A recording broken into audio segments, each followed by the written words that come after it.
Hello friends, तर आपण या व्हिडिओमध्ये मुलांनी कोणत्या कोणत्या प्रश्नांवर आक्षेप घेतलेला आहे व त्यापैकी कोणते कोणते प्रश्न चेंज होऊ शकतात हे आपण बघणार आहोत।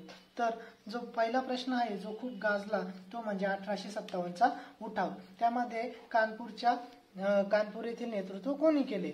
तर आता आयोगाने याआधी पण याच्यावर प्रश्न विचारलेला आहे आणि त्या ठिकाणी बऱ्याच वेळ जोड्या लावा म्हणून किंवा या ठिकाणचे नेतृत्व कोणी केले किंवा या ठिकाणी कोणते इंग्रज अधिकारी होते हे प्रश्न आयोगाने आधी पण विचारलेले आहे।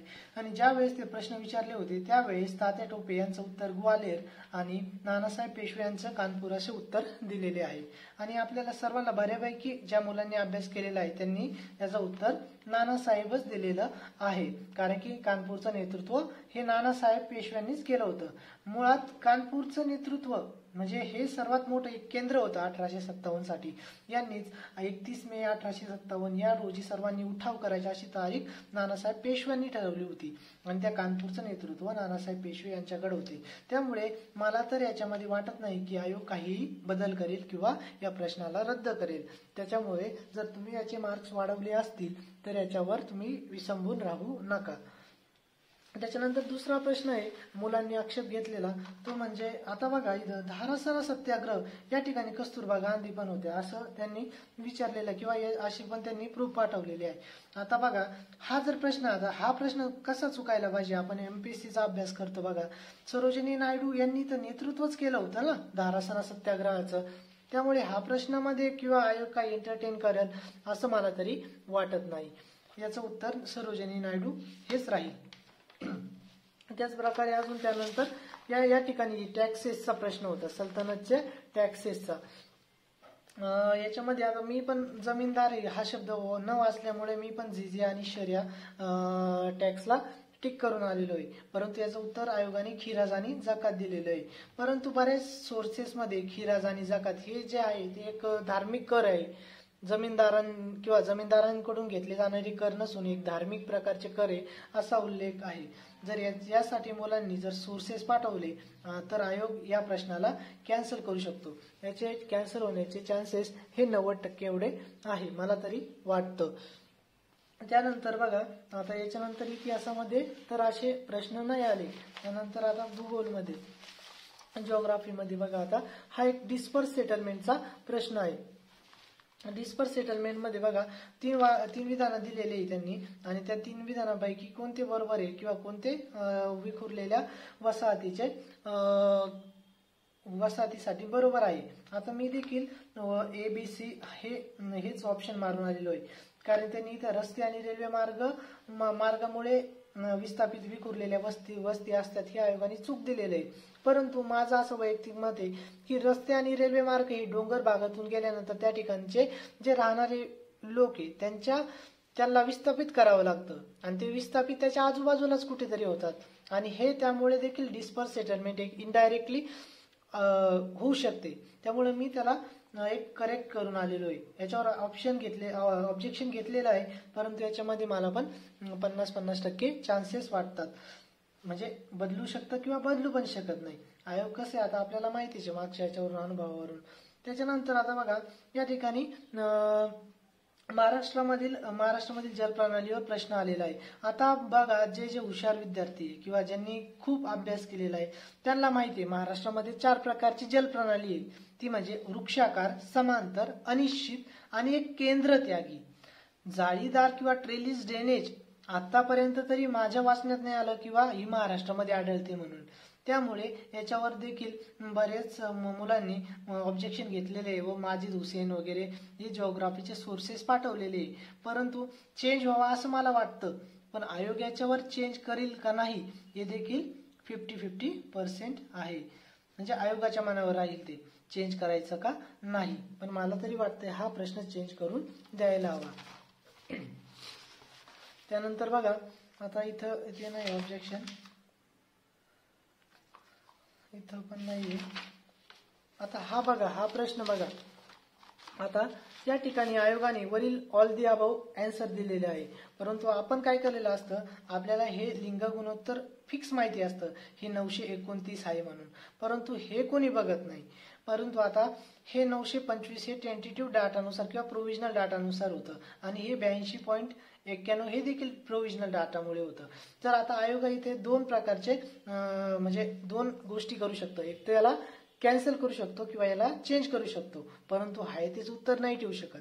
बघा आता जर चेंज केलं तर त्याच्यासाठी का रिझन हे असेल की हा जरी चुकीचा दिला म्हणजे हा जरी 82.34% एवढी साक्षरता दर असला पण असा कोणता ऑप्शनच नाहीये ना तो देण्यासाठी आणि त्यामुळे एबीसी हे ऑप्शन दिलेले असल्यामुळे हे उत्तर जर आयोगाने चेंज करून दिलं तर ते योग्य राहील. परंतु याच्यामध्ये पण 90% चान्सेस आहे. 90% चान्सेस कशाचे आहे की चेंज करण्याचे आणि 10% चान्स काय आहे हा प्रश्न कॅन्सल केला जाईल.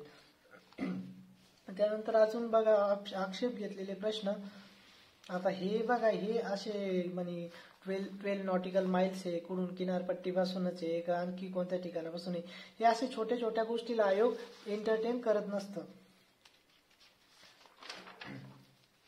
आता हा एक प्रश्न आहे, हा 100% चेंज व्हायला हवा की आयोगाने विचारलेले आहे की चंद्रपूर जिल्ह्यामध्ये कोणत्या ठिकाणी दगडी कोळसा आढळतो किंवा दगडी कोळसा सापडतो. आता सापडतो तर सापडतो, दगडी कोळसा सापडतो म्हणजे आता ते ठिकाण फिक्स आहे बरोबर. आणि आयोगाने आधी विचारल्यामध्ये घुगूस आणि तेलवासा हे प्रश्नाची उत्तर दिलेले आहे. त्यामुळे आयोग 100% हा प्रश्न चेंज करून याचं उत्तर 1 हे देणार आहे.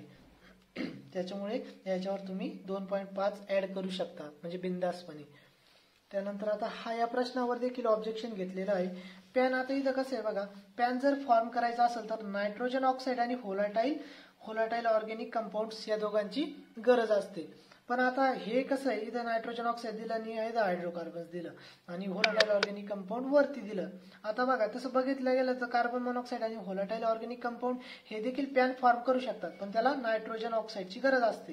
त्यामुळे यावर आयोगाने जर काही विचार केला किंवा हायड्रोकार्बन्सला पण आपण व्होलाटाईल ऑर्गॅनिक कंपाऊंड्स मध्ये गणतो, पण फिक्स काय आता ते सांगू नाही शकत आपण ना. त्यामुळे बघा आता इथं या ठिकाणी आयोगावर राहील काय करायचं ते. एक तर हा प्रश्न कॅन्सल होऊ शकतो किंवा हे आहे ते उत्तर राहू शकतं, पण कॅन्सल होण्याचे चान्सेस फारच कमी आहे. त्याच्यानंतर या प्रश्नावर देखील ऑब्जेक्शन घेतलं, कोणता भूवैज्ञानिक पुरावा समर्थन देतो. तर आता बघा भूवैज्ञानिक मध्ये तिन्ही पण येतात. भूवैज्ञानिक म्हणजे आता ट्रीज वगैरे जवळ आक्षेप घेतलेला आहे फक्त ग्लेशियल वगैरे याचं उत्तर द्या असं म्हणताय, परंतु याच्यामध्ये देखील काही चेंज होणार नाही. तर सफर प्रणालीवर देखील ऑब्जेक्शन घेतलेलं आहे. आता सफर प्रणालीमध्ये बघा की कोणत्या कोणत्या शहरामध्ये सफर प्रणाली काय म्हणतात, कोणत्या 4 शहरामध्ये केली आहे किंवा स्थापना केलेली आहे. म्हणजे आता स्थापना केली म्हणजे कोणते जे सुरुवातीचे स्टेट आहे. तर आता मी पुणे आणि अहमदाबाद वाचलेलं होतं सफर प्रणालीसाठी, त्यामुळे मी एक उत्तर दिलं आणि याच्यावर देखील आयोग ठाम राहील, याच्यामध्ये काहीही बदल होणार नाही. आता आणि त्याच्यानंतर या प्रश्नावर देखील आक्षेप घेतलेले, जागतिक तापमान वाढीच्या विधानांचा विचार करा. तर बघा आता तांदळाच्या लागवडीबरोबर अनेरोबिक मिथेनचे उत्सर्जन होते बरोबर एकदम. आणि त्याबरोबर जेव्हा नायट्रोजन आधारित खताचा वापर केला जातो तेव्हा मृदेत नायट्रस ऑक्साईड उत्सर्जन होतं बरोबर आहे. उत्सर्जन होतं नायट्रस ऑक्साईड मृदेत ज्यावेळेस नायट्रोजन आधारित आपण खताचा वापर केला जातो. हे तुम्ही कुठेही सर्च करा किंवा काही करा, याचं उत्तर हे बरोबर आहे. मृदेत नायट्रस ऑक्साईड उत्सर्जन होतं आणि त्यानंतर ते रिलीज होऊन वातावरणामध्ये जाऊन ते ग्लोबल वॉर्मिंगला कारण ठरतं. त्यामुळे याच्यामध्ये देखील काही चेंजेस होणार नाही. त्यानंतर आता हा एक प्रश्न आहे, हा जो मला वाटतो की आयोगाने जर बाहेरच्या सोर्सेसचा विचार केला तर आयोग हे उत्तर बदलून देऊ शकतं. ए आणि बी हे उत्तर बदलून देऊ शकतं. म्हणजे जर आयोगाने जर बाहेरचे सोर्सेस किंवा तुम्ही जे पाठवलेले सोर्सेस आहे त्याचा जर विचार केला, ते गृहीत धरले, तर हे 2 स्टेटमेंट बरोबरच आहे आणि ते देखील बदलून मिळण्याचे चान्सेस आहेत. आणि नंतर आता काही मुलांनी अन्नधान्याच्या अवस्थामध्ये या अन्नधान्याच्या ज्या अवस्था आहे त्याच्यामध्ये पण आक्षेप घेतलेला आहे, सर्वांना पर्याप्त मात्रेत. आता काहींचं म्हणणं असं आहे की भाजीपाला जो आहे तो फक्त लास्ट स्टेजमध्ये, जे 3rd स्टेजमध्ये दिलेला आहे तो 3rd स्टेजमध्ये नाही पाहिजे, डायरेक्ट 4th स्टेजमध्ये पाहिजे. हा रिपीट झालेला आहे असं त्यांचं म्हणणं आहे. परंतु आता अगेन आयोगावर राहिलं, एवढ्या छोट्या छोट्या गोष्टीवर आयोग एंटरटेन करतं का नाही हे आपल्याला माहिती नाही. झाला तर हा 10% चान्सेस आहेत कॅन्सल होण्याचे, परंतु 90% याचं उत्तर तसंच राहण्याची शक्यता आहे. त्यानंतर आता दृष्टिकोन नियोजन म्हणजे काय, याच्यामध्ये काही नाही चेंजेस. त्यानंतर आता पॉवर्टी गॅप इंडेक्स. आता शॉकर जर दिला आयोगाने तर यामध्ये देऊ शकतो. म्हणजे जर डीप मध्ये पॉवर्टी गॅप इंडेक्स, आता हे बरोबर आहे, दारिद्र्य दूर करण्यासाठी किती उत्पन्नातून तूट भरून काढावी लागते हे बरोबर आहे. परंतु जर अजून त्याच्यामध्ये जर डीप केलं तर दरडोई उत्पन्नात किती वाढ करावी लागेल हे एकच निष्कर्ष निघतो, बरोबर, दारिद्र्य दूर करण्यासाठी. परंतु अगेन हे आयोगावर राहील. तर मला वाटतंय याचं उत्तर म्हणजे 99% तरी हे दोनच ठेवणारे आयोग. परंतु जर 1% मध्ये काही शॉकर जर आपल्याला दिसला तर तो या प्रश्नामध्ये दिसू शकतो. त्यानंतर ज्या समाजामध्ये उत्पन्न वितरित अत्यंतिक हा याच्यावर नाही काही ऑब्जेक्शन. आता हा प्रश्नावर ऑब्जेक्शन घेतलेलं आहे. आता जर मागील 2 वर्षाच्या प्रश्नपत्रिकेचा जर विचार केला ना, आयोगाने एकदम स्पेसिफिक विचार केलेला आहे. जसं आपण नागरीकरणाच्या प्रश्नामध्ये बघितलं किंवा 2022च्या विट्याकरच्या प्रश्नामध्ये बघितलं, एकदम स्पेसिफिक विचारलेलं आहे. त्याच्यामुळे शिक्षणामुळे, स्त्रियांच्या शिक्षणामुळे प्रजनन क्षमता कमी होते.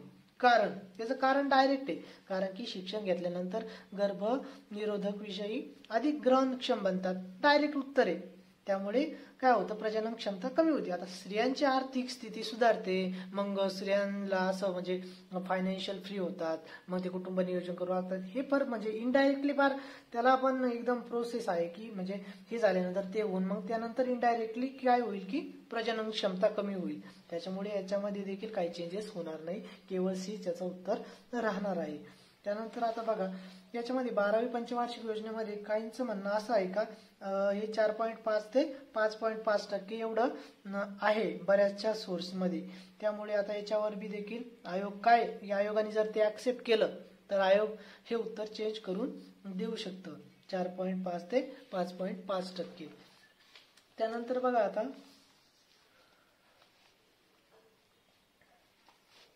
इथं तर नाही काही बदल.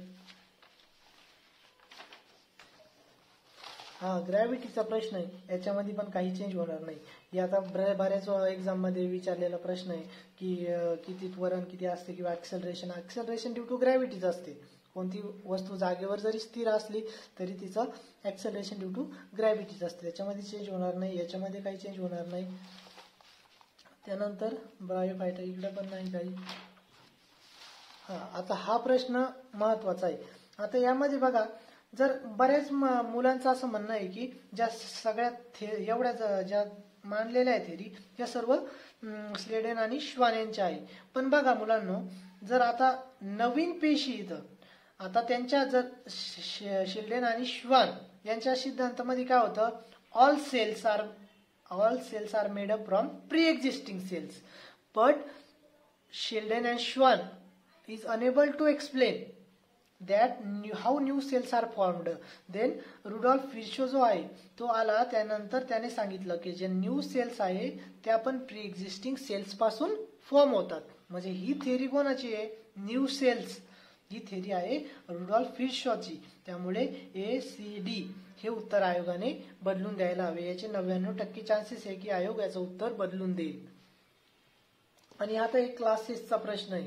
आता काहींचं म्हणणं आहे की हा जो प्रश्न आहे तो कॅन्सल करायला हवा, परंतु अगेन आयोगावर राहिलं की याच्यामध्ये काय होतं ते आयोग पूर्णपणे ठरवेल. पण मोस्ट ऑफ द जर सायन्सचे क्वेश्चन असतं तर आयोग काय करतं, कॅन्सल करतं. त्यामुळे हा क्वेश्चन कॅन्सल होऊ शकतो. त्यानंतर आता इथं पण हे झालेलं आहे. आता याच्यामध्ये काही ऑब्जेक्शन नाही. आता मुलांनी याच्यामध्ये इरेग्युलर हाडं असतात का चेहऱ्यामध्ये सर्वच. आता इरेग्युलरच आहे ना, तुम्ही बघा फेसची हाडं इथं काय विचारलेलं आहे, फेशियल बोन, म्हणजे असे ब्रेनचे नाही विचारले. ब्रेनचे जे असतात ते क्रॅनियल बोन्स असतात, ते फ्लॅटच असतात. पण हे फेशियल बोन म्हणजे आपलं नोजचं झालं किंवा आपला मॅन्डिबल मॅक्झिला झाला, तर हे जे फेशियल बोन आहे ते इरेग्युलरच असतात. त्यामुळे इथे देखील काही चेंज होणार नाही. अजून या ठिकाणी यावर प्रश्न विचारला होता की आता ऍसिडिटी कमी करण्यासाठी कोणत्या प्रकारच्या खतांचा वापर केला जातो किंवा काय काय वापरला जातो आपल्या. आता इथं दिलेलं आहे की रासायनिक खतांच्या अतिवापरामुळे झालेली ऍसिडिटी आहे. रासायनिक खतांच्या अतिवापरामुळे जर झालेली ऍसिडिटी असेल तर ते कमी करण्यासाठी आपण पोटॅश, मिल्क ऑफ मॅग्नेशिया आणि अमोनियम हायड्रॉक्साईड हे कसं वापरू शकतो. हे ऑलरेडी आधीच केमिकल आहे, त्यामुळे आयोगाने याच्यावर बऱ्याच वेळेस प्रश्न विचारला आहे आधी पण, आणि त्याचं उत्तर चुन्याची निवडी दिलेली आहे. स्टेट बोर्डामध्ये पण चुन्याची निवडी असाच उल्लेख आहे, त्याच्यामुळे देखील याच्यामध्ये देखील काही चेंजेस होतील असं मला तरी वाटत नाही. त्यानंतर हा प्रश्न कॅन्सल होण्यासारखा आहे, म्हणजे होईलच हा कॅन्सल की 22व्या घटना दुरुस्तीनुसार मेघालय राज्याची निर्मिती करण्यात आली. बघा आता 22व्या घटना दुरुस्तीनुसार त्याला एक ऑटोनॉमी स्टेटस दिला होता आसामच्या अंतर्गत. त्याची निर्मिती नव्हती झाली. त्याची निर्मितीनंतर 36व्या घटना दुरुस्तीनुसार 1971च्या कायद्यानुसार मेघालय राज्याची निर्मिती झालेली आहे. त्यामुळे फक्त ए बरोबर आहे आणि असा ऑप्शन कुठेही पर्यायामध्ये नाही. त्यामुळे हा प्रश्न जो आहे तो कॅन्सल होऊ शकतो, म्हणजे कॅन्सल होणारच आहे तो. केशवानंद भारतीमध्ये काही नाही. केंद्रीय माहिती आयुक्तामध्ये पण काही चेंजेस नाही होणार. धर्मनिरपेक्ष नाही, काही नाही.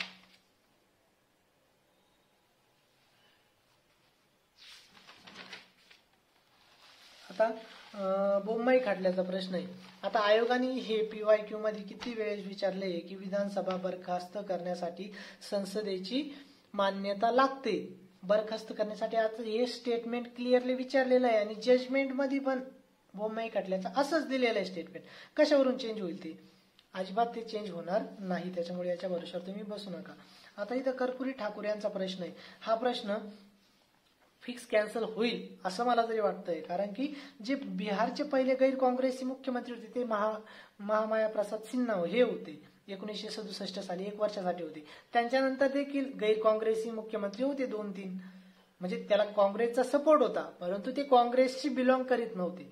त्यामुळे हा प्रश्न जो आहे तो मला वाटतंय कॅन्सल होईल, कारण की तो काय त्या ठिकाणी पहिले गैर काँग्रेसचे मुख्यमंत्री नाहीचे ते. आता एक फक्त महामाया प्रसाद सिन्हा जर विषय असता तर ते वेगळं होतं, पण त्याच्यानंतर 1967 ते 70 नंतर गैर काँग्रेसीच मुख्यमंत्री होते. दोन झाले नंतर ना ते पण गैर काँग्रेसीच होते. जरी त्या काय झालं मध्ये त्या टपालचं काय आलं होतं त्यांच्या 100व्या जयंतीनिमित्त आलं होतं, त्याच्यामुळे त्या ठिकाणी उल्लेख होता की ते बिहारचे पहिले गैर काँग्रेसी मुख्यमंत्री होते. त्यामुळे तो आयोगाने तिथून प्रश्न घेतला, परंतु हे जे आहे ते पूर्णपणे बरोबर नाही. त्यामुळे अशा प्रश्नामध्ये आयोग काय करतं, तो प्रश्न कॅन्सल करून टाकतो.